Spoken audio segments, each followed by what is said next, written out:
औज़ुबिल्लाहिमिनश्शैतानिर्रजीम बिस्मिल्लाहिर्रहमानिर्रहीम। अस्सलाम वालेकुम नाज़रीन, मैं तुहाडा मेज़बान मुहम्मद शकील राव और तुसीं वेख रहे हो फैज़ बाहू यूट्यूब चैनल।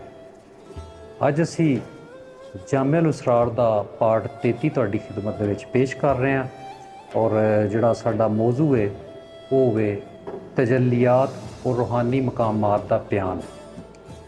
हज़रत सुल्तान बहु सरकार फरमांदे ने कि 14 किस्म दियां ये तजल्लियात ने जिहदे विचों अज असी 7 अहम तजल्लियां अज दे पार्ट विच तुहाडी खिदमत दे विच पेश कर रहे हैं।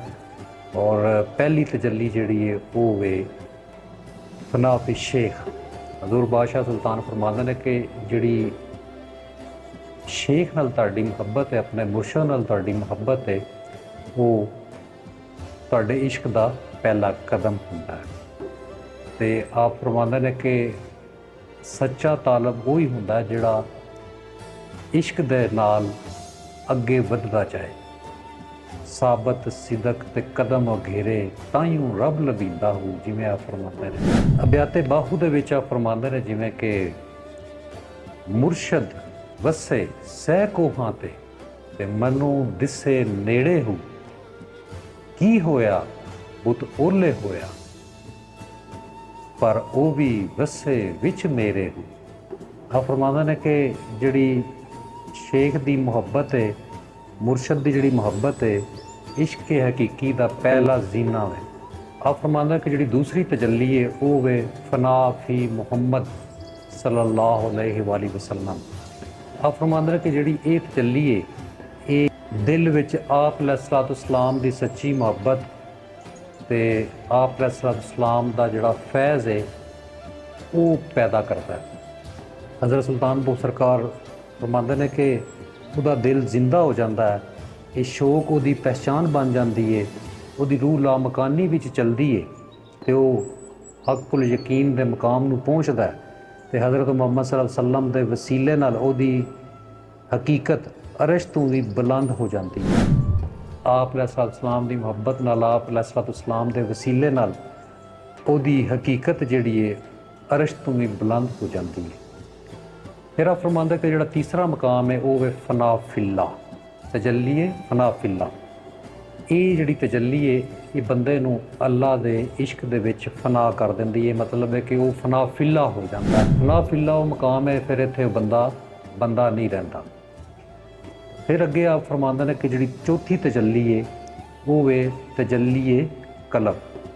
ये तजल्ली दिल नूं रोशन बासर ते बेदार कर दें। सुल्तान साहब अब्याते बाहू दे विच फरमांदे ने कि किबला कलब मुनव्वर होया बाहू खलवत खास खलीलू हो।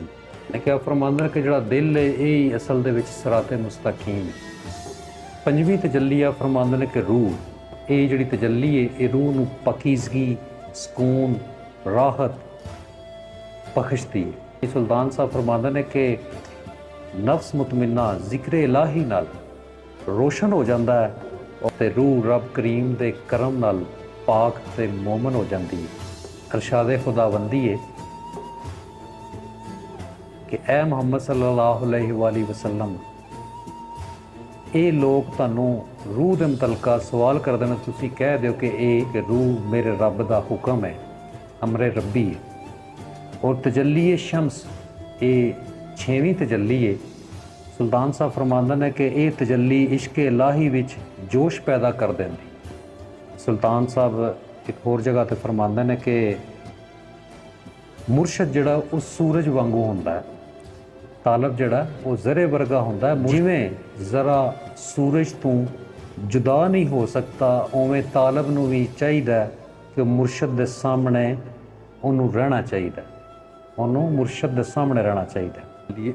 7वीं तजल्ली है तजल्ली कमर, यानी कि ये तजल्ली दुनियादारां दे दिल विच बेकरारी पैदा करती है और ते सच्चे तालब का दिल जिहड़ा वो अल्लाह वल मायल करती है। हज़रत सुल्तान बहु सरकार फरमांदे ने कि फकीर जिहड़ा है वो सूरज वर्गा होंदा है, जिन्ना चमकदा उन्ना वध तरीकी नूं ये मिटाई जाता है। फ़कर अजमाइशां विच हुंदा है पर उन्होंने दुनियावी हवावां हिला नहीं सकदियां।